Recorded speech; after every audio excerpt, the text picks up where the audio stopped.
Hello, my YouTube family. Good morning, good day, good afternoon.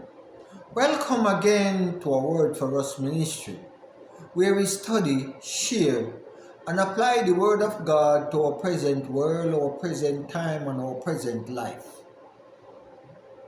I hereby invite you to watch, share, subscribe, and comment, and help me to be a word witness for Jesus. For today's devotion, we continue in the book of Samuel.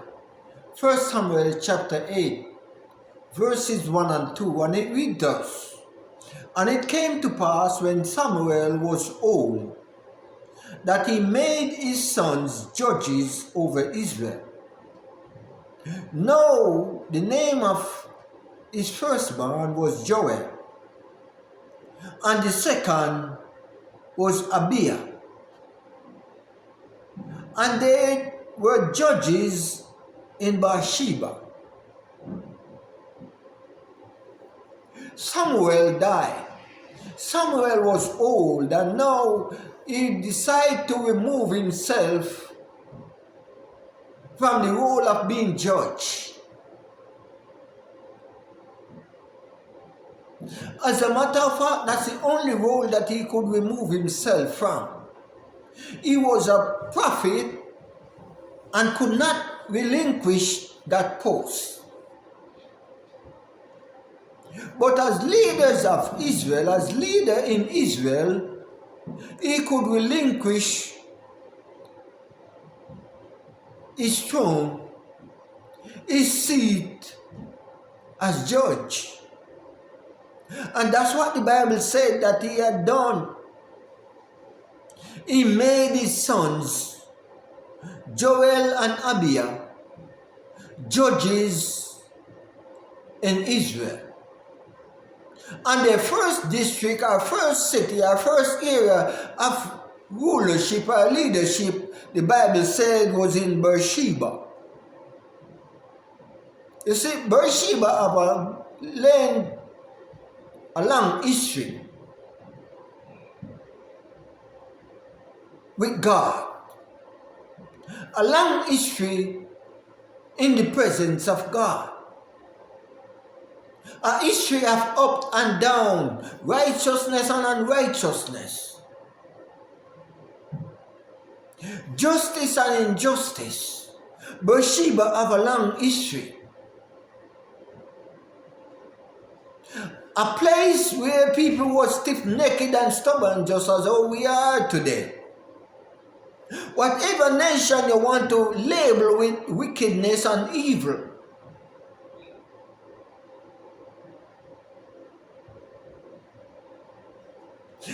that was Beersheba.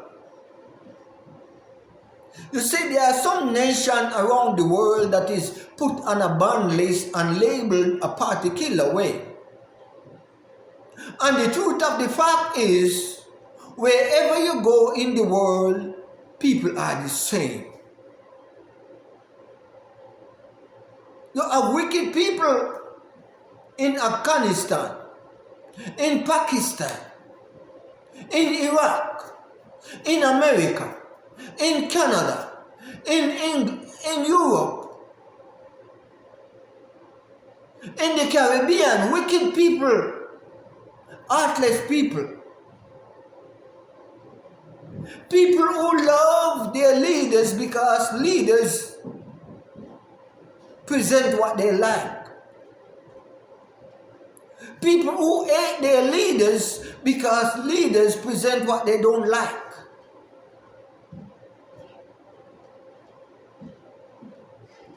People who will do any manner of evil to destroy someone else's life. That was Beersheba. Of a long list of history and evil. They committed apostasy against God. Just like how we are doing today. And the Bible said,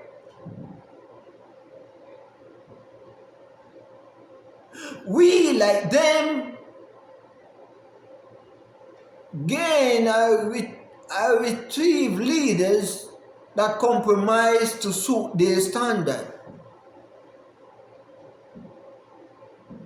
You see, one of the most distasteful things a leader can ever achieve again is for the nation that they lead tell them how to lead them.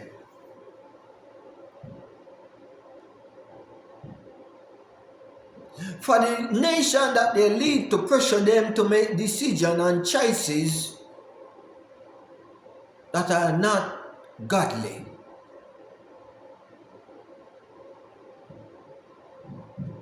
That suit the norms and the wickedness of life.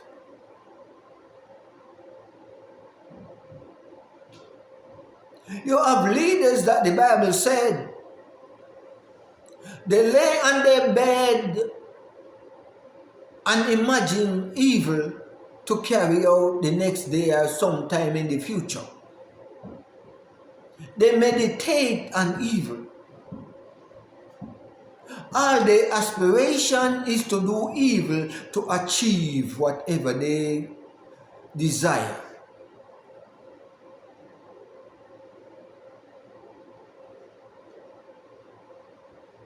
Evil. But here comes. Here comes. God said,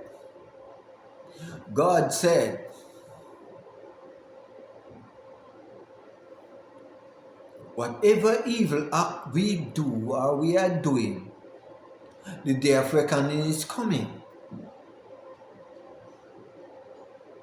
And I don't know, but evil people always seek to believe that they have the right to do evil and get away with it. The Bible said that Samuel made his sons judges over one of the most evil cities that Israel could reside in. It's of its period of bloodshed and peace, killing and giving of birth. If of its period. But here it is, now Samuel decided to pass on the mantle, pass on the baton to his sons, who should reside over Israel as judge as Samuel did. His sons who should now take up their position, their duty, their responsibility in Beersheba.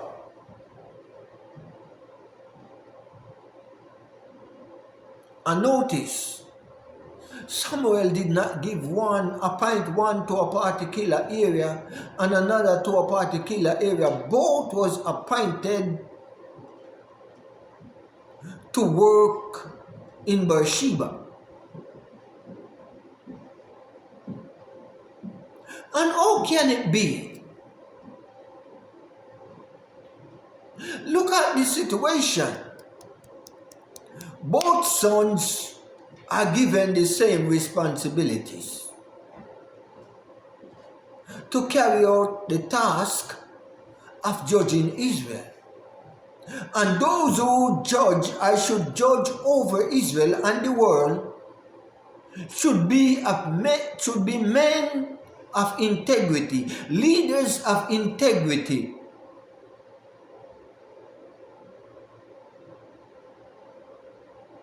But I could ask today, where are the leaders with integrity? Where are the leaders that are peacemakers? You see, if there is war anywhere in the world, even now there is a war between Putin and his neighbor. And who are the peacemaker? No leaders going in as a peacemaker without requesting or requiring something benefit for themselves. There were war between Israel and Palestine. Who were the peacemaker? Or who are the peacemaker? There is no one going in to fill the void, to stand as between, to fill the gap without looking for benefit for their own selves. So Samuel appointed his sons, chose his sons, selected his sons to be judges over Israel. And Israel, these sons, like the leaders today, did not have the nation of Israel interests at heart.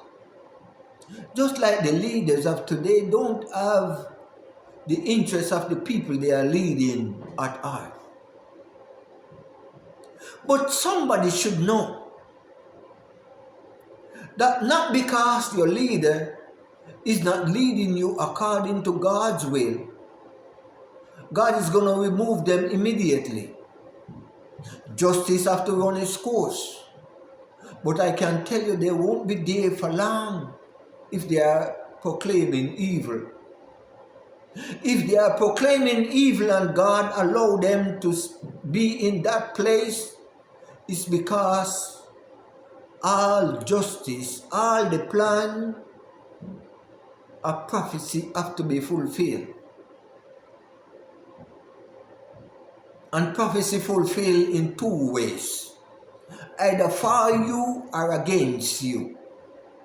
So when you select a leader and he is going out of line, don't worry, because prophecy fulfilled against him would be better if he did not born. When you have a leader that works according to God's will for you and for God, respect such leader. Elevate such leader. Pray for such leader that he will not go on the path of evil, because prophecy will fulfill for him and blessing will come your way. Stand for God. When somebody entrusted you in a responsible position, work to the best of your ability. Solomon put it a better way. All that your hand find to do, do it with your might. Do it for honor. Do it for respect. Do it for praise. Exalt God and God will exalt you. Lift up God and God will lift you up. And I say amen. Let us pray. Divine God and Father, in our feeble mind, our feeble life, and our feeble state, we ask for your divine covering, your divine blessing, your grace, your mercy, and your compassion. We are asking you, God, that you will hold up our going in your path. Forgive us of our sins and cleanse us from all unrighteousness, and lead us gently home. Bless, keep, and direct us, and help that all that we do and say will bring honor and glory to your name. In Jesus' name we pray. Amen.